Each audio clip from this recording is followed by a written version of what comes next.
યુવાનોના ભવિષ્ય માટે આશાની ઉજાસ છોટાઉદેપુર જિલ્લાના કવાંટ તાલુકામાં આજરોજ એક સુંદર અને ઉત્તમ કાર્ય માટે સૌની નજર ફરી જય જવાન સૈનિક ફાઉન્ડેશન અને eco unity tribal progress initiative charitable trust દ્વારા શરૂ કરવામાં આવેલ વિદ્યાર્થી હોસ્ટેલમાં ખાસ મુલાકાત લીધી। કવાંટ તાલુકા પંચાયતના કારોબારી અધ્યક્ષ પિન્ટુભાઈ રાઠવા હોસ્ટેલમાં રહેતા યુવાનો સાથે પિન્ટુભાઈની વાતચીત, રાશન સામગ્રી વિતરણ, યુવાનો દ્વારા અભ્યાસ કરતી ઘડતર દ્રશ્યો। આ હોસ્ટેલમાં હાલમાં 70મી વધુ યુવાન સ્પર્ધાત્મક પરીક્ષાની તૈયારી કરી રહ્યા છે। બહુ જ સીમિત સંસાધનો છતાં આ યુવાનોનું સપનું છે સફળતાની સીમાએ પહોંચવું। પિન્ટુભાઈએ તેઓને માત્ર રાશન સામગ્રી જ નહીં આપી, પરંતુ વચન પણ આપ્યું કે જરૂર પડીએ ત્યાં સુધી સમગ્ર સમર્થન આપશે। ટ્રસ્ટના પ્રમુખ ગોપાલભાઈ રાઠવા વાલસિંગભાઈ રાઠવા ગામડાની આર્થિક રીતે નબળી પેઢીના યુવાનો માટે આ હોસ્ટેલ આશાનું કેન્દ્ર બની રહ્યું છે। શિક્ષણ દ્વારા સમાજ પરિવર્તન શક્ય છે એ વાત અહીં સાબિત થાય છે। આ પહેલને વધુ લોકોનો સહકાર મળે અને વધુ યુવાનોનું ભવિષ્ય આકાર પામે એવી આશા સાથે વિશેષ અહેવાલ નટુભાઈ પરમાર, છોટાઉદેપુર।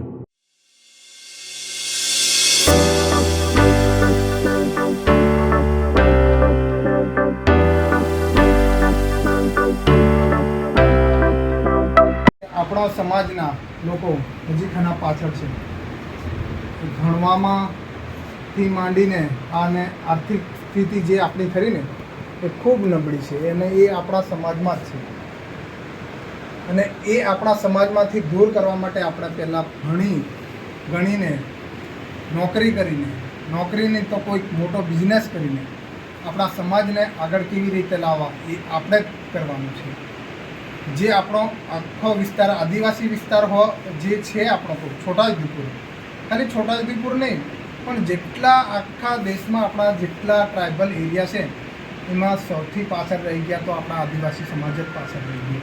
તો એના કારણે તો ભણતર જ નહીં આપણને મળ્યું તો આપણે પાછળ રહી ગયા। હવે ધીરે ધીરે આપણે આગળ આવીએ છીએ તો નોકરીમાં તો આપણે સફળ થવાનું જ છે, પણ આપણે નાના મોટા બિઝનેસમાં પણ સફળ થવાની એવો પણ આપણો એક સંકલ્પ હોવો જોઈએ કે અમે કંઈક કરીશું। આપણે ધીરે ધીરે એક પરીક્ષા આપીએ, પહેલી પરીક્ષામાં નિષ્ફળ જઈએ, બીજામાં નિષ્ફળ જઈએ અને ત્રીજામાં તો સફળ મળવાની જ છે, પણ આપણે હાર નહીં માનવાની।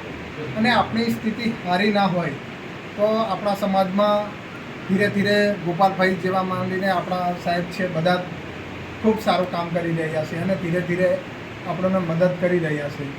તો આપણા સમાજમાં તમે નોકરી લાગો અને નોકરી લાગ્યા પછી પણ મેં તમને વિનંતી એવું કરીશ કે જો આપણે સફળ થયા તો આપણા સમાજના જે પાછળના બાળકો છે એમને પણ આપણે નાની મોટી મદદ કરીએ અને આપણો સમાજ આગળ આવે। જ્યારે પણ તમે સફળ થાવ અને સફળ થયા પછી પણ એવો પણ સમય આવશે આપણે આ સમાજ માટે હોય કે તમારી નોકરીની પરિસ્થિતિમાં જે તમે વિચાર્યું હશે કે મેં આવું કરીશ પણ એ અમુક એવી પણ સ્થિતિ આવી જતી હોય છે કે આપણને નિષ્ફળ થવા માટે આપણને આડા આવી જાય છે। એ બધું વિચાર્યા વગર એમને આપણે પાર આગળ કરવાનું જ છે અને તમે ખૂબ સારું આપણા સમાજનું નામ રોશન કરો એવી આપ સૌને શુભકામના પાઠવું છું અને આટલું કહીને મારી વાણીને વિરામ આપું છું। આજરોજ જય જવાન સૈનિક ફાઉન્ડેશન દ્વારા જય જવાન કુમાર છાત્રાલય છોટાઉદેપુર ખાતે ચલાવવામાં આવે છે। તેમાં પોલીસ, PSI અને જનરલ તૈયારી કરતા વિદ્યાર્થીઓ માટે નિઃશુલ્ક રહેવાની વ્યવસ્થા કરેલ છે। તેમાં આજે કવાંટ તાલુકા કારોબારી અધ્યક્ષ પિન્ટુભાઈ દ્વારા વિદ્યાર્થીઓ માટે ચોખા, દાળ, તેલ, મરચું, મસાલો વગેરે દાન ભેટે આપવા આવ્યા છે અને આ છોકરા તૈયારી કરીને ખૂબ આગળ વધે એના માટે પિન્ટુભાઈનો અમે ખૂબ આભાર માનીએ છીએ અને બીજા બી કોઈ સમાજસેવી આ બાળકો માટે મદદરૂપ કરતા હોય તો ખૂબ સારું। જય હિન્દ, જય ભારત।